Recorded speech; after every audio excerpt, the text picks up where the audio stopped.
ஓக்கிய ஒள்வாழ்த்தன் ஒன்னார் கைப்பட்ட கால் ஊக்கம் அழிப்பதும் மெய்யாகும் ஆக்கம் இருமையும் சென்று சுடுதலால் நல்ல கருமமே கல்லார்கண் தீர்வு. வணக்கம். அடுத்த பாடல் ரொம்ப கவனமாக கேளுங்க. இப்போது நமக்கு ஒரு பகைவர் இருக்கார். நம்ம என்ன பண்ணுறோம், அந்த பகைவர் மேலே ஒரு வாள் வீசுகிறோம். அந்த பகைவர் அந்த வாளை பிடித்து வைத்தார் அப்படின்னா உடனே நம்ம என்ன பண்ணுவோம், நம்மளுடைய அந்த நம்பிக்கை குறைந்து விடும். ஐயோ, அவ்வளோ நேரம் நம்ம ஒரு பலமாக இருந்துருவோம், பலசாலிடா நம்ம போட்டோம் வாழை அப்படின்னு நினச்சோம்.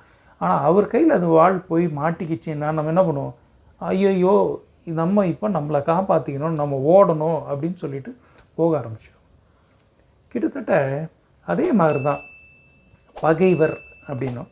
இங்கே நம்ம யாருடைய குணம் நல்ல இல்லாதவர், ஒரு நல்ல நெறி இல்லாதவர், அறிவு இல்லாதவர் அப்படின்னு, அறிவு இல்லாதவர் தான் அதாவது அந்த கீழ்த்தனமான உள்ளவர்கள் அப்படின்னு வைக்கணும்.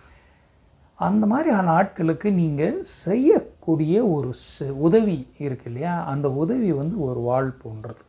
நீங்கள் நல்ல உதவி தான் செய்கிறீங்க, ஆனால் நீங்கள் நல்லது பண்ணாலும் அவர் என்ன பண்ணுவார், அதை வைத்து கொண்டு உங்களுக்கு கெடுதல் தான் பண்ணுவானோன்னு அவசியம் இல்லை. ஆனால் அந்த சவகாசம் நமக்கு வேண்டாம், அந்த சவகாசமே வேண்டாம் அப்படின்பது தான் இது. அதனால் நீங்கள் நல்லது பண்ணாலும் அதனால் வரக்கூடியது உங்களுக்கு கெடுதல் தான். அதனால் இந்த மாதிரியான ஆட்களுடைய தொடர்பே நமக்கு வேண்டாம் அப்படின்னு அஞ்சு விலகி கொள்ள வேண்டும்.